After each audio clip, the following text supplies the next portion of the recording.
मैं कई बार सोचता हूँ कि अगर किसी रिश्तेदार ने कभी पूछा, वैसे तो फालतू का उनको आंसर देने का कोई औचित्य नहीं है, कि तुमने जाकर के दिल्ली में क्या किया, तो मैं बोलूँगा कि ये देखो सबूत है कि मैंने वहाँ पे अच्छे से पढ़ाई किया।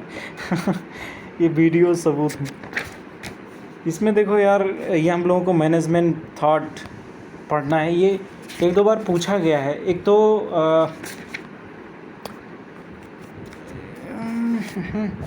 3-4 चीज़ें पूछी है इन लोगों ने अलग अलग समयों पे।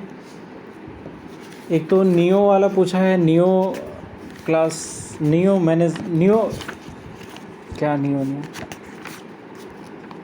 Theory of management. क्लासिकल वाले में भी पूछा गया है और इसमें मॉडर्न में भी पूछा गया है। कई थ्योरीज इसमें हैं और पूछा ही जाता है। मोस्टली पहला जो क्वेश्चन होता है वो थ्योरी से रिलेटेड होता है। मोस्टली मैं बोल रहा हूँ, ऐसा होगा ऐसा कंफर्म नहीं बोल रहा हूँ। और ज़रूरी नहीं कि ये देखो, neo classical management theory, modern और क्लासिकल, ये 3 में तो नियो क्लासिकल वाला पूछा गया है। आई थिंक एंशियंट भी एक बार पूछा गया था, लेकिन वो शायद 2018-17 में पूछा गया था। आप देख लेना, एनालिसिस किया होगा तो आपको पता होगा। Scientific management, administrative management, files, unified concept. Administrative management एक बार देख लेते हैं हम लोग, क्या चीज़ कहना चाहता है भाई। While pioneer of the scientific management tried to determine the best way to perform a job, these in the देखो यार, ये पूरा मेरे पास अंडरलाइंड नहीं है, पूरा प्रॉपर तरीके से अंडरलाइन नहीं है, ठीक है। तो फिर इसको मैं अच्छे से थोड़ा सा पढ़ना चाहता हूँ, तो अगर आपके पास समय ना हो तो स्किप कर दो इसको। हालांकि इम्पोर्टेंट है, स्किप कर दोगे तो पूछ लिया जाएगा तो कल रोओगे भी। चलो, उसमें क्या है कि यहाँ पे देखो, the best way to run the organisation, सबसे अच्छा तरीका जो होता है ऑर्गेनाइजेशन को रन करने का, उसको खोजने के लिए एडमिनिस्ट्रेटिव मैनेजमेंट थ्योरी लाई गई। और this school of thought is called administrative or traditional principle of the management. Henry Fayol, a French industrialist, ये इंडस्ट्रियलिस्ट था, ठीक है, जैसे टाटा हैं ऐसे ही ये भी इंडस्ट्रियलिस्ट था। Is a chief architect and father of administrative management theory, ये पापा थे, एडमिनिस्ट्रेटिव थ्योरी के पापा थे। अदर प्रोमिनेंट, कितना अजीब सा लग रहा है ना, फादर ऑफ एडमिनिस्ट्रेटिव मैनेजमेंट बोलो, पापा बोलो, अजीब सा लग रहा है। तो ये एडमिनिस्ट्रेटिव मैनेजमेंट के पापा थे, थ्योरी के आर्किटेक्ट भी थे, एंड इन्होंने ये थ्योरी दिया था। इन्होंने बोला था as the managing director of mining company के डायरेक्टर थे। इन्होंने एक किताब लिखी थी, थोड़ा बहुत मैंने कर रखा है वो underline, industrial and general management, इन्होंने ये कर रखा है। इन्होंने जो मेन 14 प्रिंसिपल्स दिए थे और दे देते, मतलब यही दिक्कत है ना, जब एक्सपीरियंस ज़्यादा होता है तो ये 14 प्रिंसिपल देने लगे। खैर, आपके अनुभव दादाजी हमें काम आए। डिवीज़न ऑफ लेबर, सबसे पहले इन्होंने बोला specialise in the nature work list to the division of labour, this real the efficiency in use of labour. तो डिवीज़न ऑफ लेबर, कार्यों को बांट देना, कई भागों में कार्यों को बांट देना, उसको डिवीज़न ऑफ लेबर बोलते हैं। Authority and responsibility, these are the directly related to responsibility flow from authority derived from the official position in the organization, personal factor, intelligence, work attitude, personal traits, experience, moral। Authority कौन कौन से होती हैं, management की सारी चीज़ें और उनका क्या क्या काम होता है, रिस्पॉन्सिबिलिटीज़ क्या होता है, वर्क एटीट्यूड वगैरह क्या होता है, उससे रिलेटेड होता है। अनुशासन, डिसिप्लिन, किसी भी चीज़ को, किसी भी गोल को अचीव करने के लिए इम्पोर्टेंट होता है। और एनसीसी में मैंने पढ़ा था, सीखा था, उसका मोटो था discipline and unity and discipline. देखो यूनिटी भी आ गया, unity of command, yes sir, ये कमांड हो गया। तो 3, तो डिसिप्लिन, यूनिटी, ये दोनों मैंने एनसीसी से सीखा है, और कमांड भी। तो फायोल का जो प्रिंसिपल है वो उन्होंने एनसीसी से लिया है, ठीक है। मुझे लग रहा है इन्होंने एनसीसी की ट्रेनिंग भी ली थी। तो डिसिप्लिन इम्पॉर्टेंट है। यूनिटी ऑफ कमांड, कमांड मतलब होता है जो भी बोला जा रहा है ऑर्गेनाइजेशन में वो ऊपर से नीचे तक समान होना चाहिए। ऐसा नहीं कि मैनेजर कुछ और बोल रहा है, एम्प्लॉय कुछ और बोल रहा है, गार्ड कुछ और बोल रहा है। यूनिटी ऑफ डायरेक्शन, डायरेक्शन एक होना चाहिए, एक ऑब्जेक्टिव के अनुसार काम करने चाहिए। Subordination of individual other organisation, देखो अगर सबॉर्डिनेट्स जो एम्प्लॉइज़ होते हैं ना, अगर वो ठीक से काम नहीं करेंगे तो माल प्रैक्टिस हो जाएगा, माल फंक्शनिंग हो जाएगा। मेल फंक्शनिंग मतलब होता है बुरा फंक्शनिंग, बेकार, जैसे मेल न्यूट्रिशन होता है, कुपोषण। रेम्यूनरेशन, एम्प्लॉइज़ वर्क, पारिश्रमिक, रेम्यूनरेशन मतलब होता है पारिश्रमिक। उनके पास जितना तनख्वाह उतना काम। रघुपत राघव राजा राम, जितना तनख्वाह उतना काम। तो इसको बोलते हैं remuneration. Distribution of authority, authorities का डिसेंट्रलाइज्ड होना चाहिए, उसका जो परसेप्शन फिलॉसफी ये प्रॉपर होना चाहिए। इस स्केलर चेन क्या है? चेन ऑफ द सुपीरियर्स, कई सुपीरियर्स होने चाहिए। वो चेन मतलब जुड़े हुए होने चाहिए, ऐसा नहीं है कि मतलब सब अलग थलग पड़े हों, सब कनेक्टेड होने चाहिए। ऑर्डर होना चाहिए, क्रम के अनुसार में होना चाहिए। और अरेंज होना चाहिए कि एक्टिविटी क्या है, मटेरियल्स कहाँ पे, पर्सन कौन कौन से हैं। इक्विटी होना चाहिए और बराबरी होनी चाहिए। काइंड होना चाहिए, फेयर होना चाहिए। बताओ कैसी कैसी चीज़ें लिख रखा है। इक्वली, और ये जो इंडस्ट्रियलिस्ट था इसने अरबों खरबों कमाया होगा, और इसके जो नौकर होंगे, काम करने वाले लोग, वो कुछ हज़ार रुपये कमाते होंगे, और ये इक्विटी की बात करता है, फाइल कहीं का। Stability of tenure, fix job security होना चाहिए एम्प्लॉइज़ को कैसे गुलाम बनाया जाए। दरअसल उस समय ब्रिटेन वगैरह में ना बहुत ही ज़्यादा, फ्रेंच वगैरह में बहुत भयंकर रिवोल्ट्स होते थे, मजदूर मारते थे, पूरा फाड़ देते थे आंत वगैरह, इन लोगों का, इंडस्ट्रीज वगैरह का। मार्क्स का उस समय चरम स्तर था। तब ये सब निकल के आया, नहीं हम लोग इंसेंटिव देंगे, ये देंगे, प्लीज़ आप काम करो। तो वहाँ से ये निकल कर के आया है। तो ये इक्विटी की बात कर रहे हैं, इनिशिएटिव्स की बात कर रहे हैं, ये रिन्यूमरेशन की बात कर रहे हैं। एक तो प्राइजेस वगैरह की बात करता है, रिवार्ड दो, स्पिरिट दी काप्स, कि उसमें ब्रदरहुड की भावना देख रहे हो कितना ज़्यादा बेवकूफ़ बनाया जा रहा है। जागो, मैनेजमेंट के नाम पे इस तरह से गुलाम, ये मैनेजमेंट थ्योरी नहीं है, स्लेवरी थ्योरी है। This is how to make the person slaves, this is the 14 principles. Limitations भी इस भाई के थे, जैसे कुछ लिमिटेशंस, कॉन्ट्रडिक्शन और डिलेमास थे। इसके थ्योरी में ही एक दूसरे को कई चीज़ें कॉन्ट्रडिक्ट करती थी, और डिलेमा मतलब कन्फ्यूज़न वाली थी। जैसे एग्जांपल के लिए प्रिंसिपल ऑफ यूनिटी की बात करता है कि यूनिटी होना चाहिए सब में। कमांड, फिर उसके बाद कमांड और कॉन्ट्रडिक्शंस की बात कमांड्स की बात करता है। तो unity of the command contradicts the principle of specialisation and division of labour. ये दो चीज़ें एक साथ बोल देता है। एक तो इसने बोला कि देखो यार यूनिटी ऑफ कमांड होना चाहिए, और दूसरा स्पेशलाइजेशन और डिवीजन ऑफ लेबर होना चाहिए। तो ये एक तरह बोला कि कामों में बंटवारा होना चाहिए, बोला कि एकजुट होकर के काम करो। फालतू चीज़ इसने, इस तो कॉन्ट्राडिक्ट हो गए। एडवांटेज इसके कई हैं, और कम्पटिटिव मोड्स पहले जैसे इसमें ढेर सारी इसमें कमियां हैं, और ये प्रैक्टिकल नहीं है, ठीक है। और जो इसमें आप कमियां निकाल सकते हो, आप निकाल सकते हो। तो ये फाइल ने बोला था। ब्यूरोक्रेटिक ऑर्गेनाइजेशन भी है, ब्यूरोक्रेटिक, ये मैक्स वेबर ने दिया था। और hierarchy, authority, rules, promotion, selection, इसके बारे में ये बताता है कि किस तरह से किया जाएगा। जैसे वो ब्यूरोक्रेसी होते हैं ना, IAS PCS ये सब होते हैं, एक हायरार्की में होते हैं। चीफ सेक्रेटरी से लेकर कैबिनेट सेक्रेटरी से लेकर के और SDM तक था, और क्या उसको ब्लॉक डेवलपमेंट ऑफिसर तक, वो सब जुड़े होते हैं आपस में। ऐसे ही हायरार्की इसमें भी वो बताने की कोशिश कर रहा था मैक्स वेबर, और इसके भी क्रिटिसिज्म हैं। तो ये है ह्यूमन रिलेशन स्कूल भी है। देख रहे हो ना, मतलब किस तरह से ये लोग पीछे ही पड़ गए हैं, और हम लोग इसको पढ़ रहे हैं इसलिए। और इसमें कहीं पे भी नहीं दिया गया कि स्लेव बनाने की बात करी।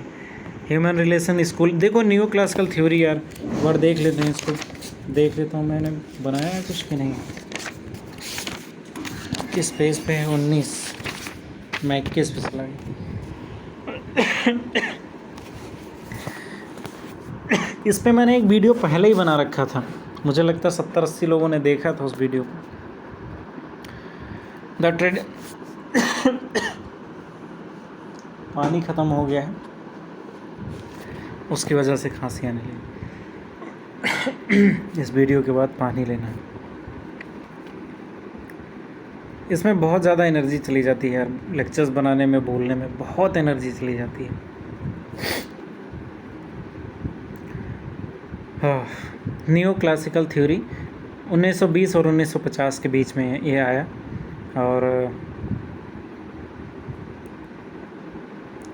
जो ट्रेडिशनल थ्योरीज़ थी उसमें बहुत ही ज़्यादा कॉन्ट्राडिक्शंस होने लगे, बहुत ही ज़्यादा प्रॉब्लम्स होने लगी, उसमें मोटिवेशन नहीं रहा, गुलाम ठीक से बनाया नहीं जा रहा था, और क्लैश होने लगा। मेन चीज़, जब भी नौकर और मालिक में क्लैश हुआ, लेबर और इंडस्ट्रीज में क्लैश हुआ, तब ये लोग उस थ्योरीज़ को लेकर के आए। तो सबसे पहले ही आप देखो इसमें फिर उन लोगों ने क्या किया, बहुत ज़्यादा परेशान होने लगे। फिर ये लोग साइकोलॉजिकल थ्योरीज़ अभी देखो इसमें आने लगेगी। ह्यूमन रिलेशन क्या है, ह्यूमन रिलेशन मतलब क्या, साइकोलॉजिकल थिंक लेकर आए कि मनुष्य के साइकोलॉजी को किस तरह से चेंज किया जाए। तो ये एल्टन मायो जो था ह्यूमन रिलेशन मूवमेंट का पापा था, और उसके बाद में इसका बच्चा आया रोथली बर्गर, फिर डिक्सन, ये सब इनके बच्चे थे। They felt the satisfaction of the psychological needs should be primary concern of the management. इन्होंने बोला जो साइकोलॉजिकल नीड होता है वो सबसे ज़्यादा इम्पॉर्टेंट होता है मैनेजमेंट का, यहाँ पे देखो लिखा हुआ है। उसके बाद ये लोग बोलते हैं कि बेस्ट वर्क इन्वायरमेंट होना चाहिए, और जिससे क्या होगा कि लोग एफिशिएंट होंगे, थकेंगे कम। दूसरा इसने बताया कि लाइटिंग की व्यवस्था अच्छी होनी चाहिए, रेस्ट के पीरियड होने चाहिए, वर्किंग आवर्स होने चाहिए, कंट्रोल ग्रुप्स होने चाहिए। अभी देखना हो यूपी गवर्नमेंट और तेलंगाना गवर्नमेंट आई थिंक या तमिलनाडु गवर्नमेंट, इन दोनों ने क्या किया, वर्किंग आवर्स को ख़त्म कर दिया कि अब 8 घंटे। डॉक्टर अम्बेडकर ने बोला था कि वर्किंग आवर फिक्स होने चाहिए, 8 घंटे से ज़्यादा कोई काम ना करे, अगर उससे ज़्यादा कोई काम करेगा तो एक्स्ट्रा वेजेस उसको देना पड़ेगा। लेकिन इन गवर्नमेंट्स ने उसको ख़त्म कर दिया, क्योंकि इंडस्ट्रियलिस्ट चाहते थे कि लेबर से 5,000 रुपये में 12 घंटे काम करवाया जाए। तो ये इसने इसलिए बोला था कि उसको वर्किंग आवर्स को किया जाए। लेकिन इन बैलों को मैं क्या समझाऊं, ये लोग नहीं समझने वाले। इसमें पूरी की पूरी जितनी भी गवर्नमेंट पॉलिसीज़ हैं सब उल्टा सीधा काम कर रहे हैं। अगर ये मैनेजमेंट पॉलिसीज़ उन लोगों को पता होता कि तो ऐसा नहीं करते मुझे लगता है। Frequency of rest period, working hours, control, no change were made. आप इस तरह से इसको लिख भी सकते हो, मॉडर्न टाइम, इंडियन पर्सपेक्टिव, इस तरह से इंडियन पर्सपेक्टिव पे आप लिख भी सकते हो। Light were responsible for increasing productivity. इसने लाइट पे इतना ज़्यादा फोकस कर दिया कि रोशनी होनी चाहिए, रोशनी होनी चाहिए, रोशनी होनी चाहिए। रोशनी एक ही है, कैसे मिलेगी सबको। Individual are motivated and social needs. Individual जो होते हैं वो सोशल नीड के द्वारा मोटिवेटेड रहते हैं, यहाँ पे बता रहे हैं। कहाँ चला गया मैं, 21 पेज, ये 20 पेज में लटका हूँ यहाँ पे। दूसरी चीज़ है people obtain their sense identify through interpersonal relations. वो अपने इंटरपर्सनल रिलेशंस से उन्हें एक आइडेंटिटी मिलती है, सेंस ऑफ आइडेंटिटी उन्हें महसूस होता है। इंडस्ट्रियल प्रोग्रेस और रूटिनाइजेशन करना चाहिए, जिस and work become dissatisfying. Responsive to social forces, peer groups and incentives. Peer group बन जाएंगे तो अच्छा रहेगा, इंसेंटिव उन्हें देना चाहिए, इसीलिए वो ग्रुप भी बनाते हैं। कॉन्फ्लिक्ट फ्री इंटर रिलेशनशिप्स होने चाहिए। तो ये न्यू क्या था, न्यू क्लासिकल थ्योरी में ये आ जाता है, ठीक है। लिमिटेशंस भी यार इसकी काफ़ी थी। एक तो ये अपोजिट क्लासिकल थ्योरी के बिल्कुल अपोजिट थी। क्लासिकल थ्योरी बोलती थी कि बिल्कुल ही काम, उसको छुट्टी उट्टी ना दो, ज़्यादा से ज़्यादा काम करवाओ, लेबर बना दो। लेकिन ये न्यू वालों ने बोला नहीं, साइकोलॉजी का यूज़ करो, बोलो कि हम आपके दुखड़ों को सुनेंगे। ये लोग दरअसल इतनी ज़्यादा इन लोगों को कूटा गया था ना, तब ये लोग सोच रहे हैं। ये साइकोलॉजिस्ट बोला है कि हम लोग बहुत कूट रहे हैं। सारे लेबर ओवर हड़ताल पे चले गए थे, फैक्ट्री सब बंद हो गई थी। Over emphasis of the importance of symbolic rewards वगैरह दो, जिससे अच्छे से इनको गुलाम बनाया जा सके। तो ये इसने बताया नियो में दो चीज़ें हैं, एक तो ये अप्रोच हुआ ह्यूमन रिलेशन ही था, ह्यूमन रिलेशन अप्रोच था। दूसरा था उसका काफ़ी कमियां थी, और दूसरा बिहेवियरल स्कूल। एक तो सबसे बड़ी कमी इसने लाइट पे ही पूरा फोकस किया था कि प्रकाश हो बस, और कुछ नहीं। बिहेवियरल स्कूल भी था कि किस तरह से इमोशंस को देखो यार, इसमें मैं उसको पूरा फोकस नहीं कर पा रहा हूँ कि कहाँ पे इसमें लिखा, मैं अंडरलाइन करके रखा हूँ। Treaty is fulfilment emotional needs, इस तरह से ट्रीट होना चाहिए कि इमोशनल नीड पूरी हो। इकोनॉमिक गोल होना चाहिए, उसको अचीव करने की कोशिश करना चाहिए। Utilise people more effectively in the organisation, किस तरह से ह्यूमंस को गुलाम बना के ज़्यादा से ज़्यादा उनके काम निकलवाएं, यही थ्योरी है बिहेवियर।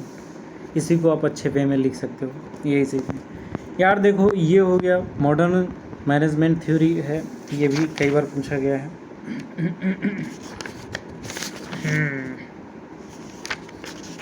इसमें चार चीज़ें हैं, चार theory, system theory, contingency theory, organisational humanism और मैनेजमेंट साइंस। ये चारों चीज़ें हम लोग देखेंगे। सबसे पहले देख लेते हैं modern management theory highlight the complexity of the organisation as well as individual of diversity and their needs, motives, aspirants. जो मॉडर्न मैनेजमेंट थ्योरी आया, जब इन सब कुछ पिछले सारे मैनेजमेंट थ्योरी फेल हो गए, कुछ काम नहीं कर पाए, तब ये मॉडर्न वाले आए और उन्होंने बोला कि हम समझेंगे इंडिविजुअल को, उसके नीड्स को समझेंगे, मोटिव्स, एस्पिरेंट्स को समझेंगे, फिर उसके बाद इस पर काम करेंगे। सिस्टम थ्योरी इसमें सबसे पहले आया है। सिस्टम थ्योरी मतलब system is the entity of two or more interdependent part of the interact functioning. देखो यार, कोई सिस्टम उसको बोलते हैं जहाँ पे दो या दो से तीन एंटिटी होती है और वो दूसरे से इंटरकनेक्ट होते हैं और उन दोनों का आपस में प्रभाव भी होता है। जैसे एक सिस्टम मान लो बना दिया गया, जैसे हिरन, शेर, जंगल, ये सब एक सिस्टम है। अगर हिरन मर गया तो फिर शेर नहीं बचेंगे तो लोग जंगल काट देंगे तो भुखमरी हो जाएगी और वैश्विक तापमान बहुत ज़्यादा बढ़ जाएगा, क्या उसको ग्लोबल वार्मिंग बोलते हैं। और ये सिस्टम हो गया। Managers should not look the single cause of the problem. Open system, देखो दो तरह का सिस्टम होता है, open system, close system. Open system क्या होता है, बाहर से भी चीज़ें वो लोग ले लेते हैं। क्लोज सिस्टम जो होता है वो सिर्फ अपने अंदर ही काम करते रहते हैं, बाहर से उन्हें कुछ लेना देना नहीं। ओपन सिस्टम जैसे जो पेड़ होता है, पेड़ पौधे, वो लोग सूर्य से रोशनी ले लेते हैं, ज़मीन से पानी ले लेते हैं और अपना जीते खाते हैं। लेकिन कुछ लोग ऐसे होते हैं जो सिर्फ अपने में ही जीते खाते हैं, वो बाहर से कुछ लेना देना पसंद नहीं करते, उसको क्लोज सिस्टम बोलते हैं। तो ये सिस्टम अप्रोच था। कंटीजेंसी अप्रोच थ्योरी क्या बोलता है कि marginal strategy based on relevant facts. Each manager situation must be viewed separately. सारे मैनेजर्स का जो सिचुएशन है अलग अलग देखा जाना चाहिए, कंटीजेंसी थ्योरी है। ये सजेस्ट करता है कि managers need to be develop skill. Managers में ऐसी स्किल्स होनी चाहिए useful identify the important situation factor, जिससे वो सिचुएशंस फैक्टर्स को आइडेंटिफाई कर सके, उसके प्रॉब्लम्स को सॉल्व कर सके, मोटिवेट कर सके, लीड कर सके, अच्छे से गुलाम बना के ज़्यादा काम करवा सके और पैसे निकाल सके। Organisational humanism. और देखो दो चीज़ें हम लोगों ने पढ़ा, सिस्टम थ्योरी, कंटीजेंसी थ्योरी, और अब हम लोग पढ़ेंगे ऑर्गेनाइजेशनल ह्यूमनिज्म। ये लोग इतने अच्छे अच्छे शब्द, ये मार्क्स का प्रभाव है। मार्क्स ने बोला ब्लडी रेवोल्यूशन, मारो सबको, जिनके पास पैसे हैं उसका खून करके और छीन लो सब चीज़ों को। सीधा उसने बोला था कि लेबर्स जितने हैं उन लोगों को ब्लडी मतलब खूनी क्रांति करनी चाहिए। तो देखो ह्यूमनिज्म बोल रहे हैं कि इतना हंसी आता है इन सब चीज़ों को पढ़ के। देखो self actualisation is the basis of school according to be motive fall. इसमें बोलते हैं कि रेशनल थिंकिंग्स क्या क्या बोलते हैं, देखो पढ़ो इतने अच्छे अच्छे प्यारी प्यारी सी बातें करते हैं। ले बाबू सोना टाइप बन गए हैं। Felt the rational design of the organization leads to highly specialized routine jobs with the employees cannot create motivated potential hire assets। देखो इसमें बोलते हैं कि देखो हम कोई कठिन रूल्स नहीं बनाएंगे, कोई रिजिड डिज़ाइन नहीं करेंगे, फ्लेक्सिबल रहेगा, सुपरविज़न नहीं होगा, तुम्हारे पास फ्रीडम होगा, हफ्ते में 2 दिन की छुट्टी होगी, वर्क फ्रॉम होम होगा और कई बेनिफिट्स होगा, और तुम्हें वैष्णो देवी का टिकट मिलेगा, घूमने का, ट्रिप का जनरल टिकट मिलेगा आपको, और वहाँ पे एक वो क्या उसको बोलते हैं, अनाथ आश्रम नहीं यार, अनाथ आश्रम नहीं बोलते, जहाँ पे धर्मशाला मिलेगा और वहाँ पे फ्री में भंडारा, 3 व्यवस्थाएं आपके लिए की जाएंगी, आप उसको जा कर के करो। तो ये इसी से रिलेटेड है, ऑर्गेनाइजेशनल ह्यूमनिज़्म कि इनको इंसेंटिव्स दो। मैनेजमेंट साइंस, इसलिए आपको हंसी आई होगी कि ये 200 रुपये 200-300 रुपये टिकट का लगेगा और बाकी धर्मशाला और फ्री। ऐसे ही होते जब कंपनी अरबों खरबों रुपए कमा लेती है, तो उसमें में से अरबों खरब, मान लो 100 करोड़ रुपए एक कंपनी ने कमाया, उसमें में से सिर्फ 1 लाख रुपए उसने एक एम्प्लॉय पे खर्च कर दिया और वो एम्प्लॉय उसको और कई करोड़ रुपये कमा करके दे रहा है, तो क्या बुराई है? कुछ भी नहीं। फिर अगला आता है मैनेजमेंट साइंस। मैनेजमेंट साइंस क्या है कि जो मैनेजर्स थे, अब इसको एक थ्योरी बना दिया गया, प्रॉपर थ्योरी बना दिया गया उसको, जितने भी मैनेजर्स हैं वो लोग इस सारी चीज़ों को सीख सकें प्रॉपर तरीके से, तो डिसीजन मेकिंग कर सकें, उसके लिए एक मैथमेटिकल मॉडल बना दिया गया, उसको बोलते हैं मैनेजमेंट साइंस। तो ये मॉडर्न बुक ही मेरा फट गया, पेज फट गया। System theory, contingency theory, organisational humanism, management science, ये कुछ चीज़ें हैं। और ये देखो यार, कॉन्फ्लिक्ट वगैरह लिखोगे तो अच्छा लगेगा, मतलब कहीं पे रोड पे जब लड़ाई हो रही होती है, देखो जिसको कोई काम कुछ लेना देना नहीं वो भी रुक करके देखते हैं, हालांकि पति पत्नी की लड़ाई हो रही है और वो खुद भी पिट के आ रहे होते हैं, लेकिन सारे देख रहे थे। तो ये जो प्रॉब्लम्स हैं वो लिखना ज़रूरी है। एग्ज़ाम जो पेपर चेकर होगा उसको भी मज़ा आएगा, वो रुक करके देखेगा, रुको देखो बच्चे ने कुछ कमी लिखी, हम पढ़ते हैं तो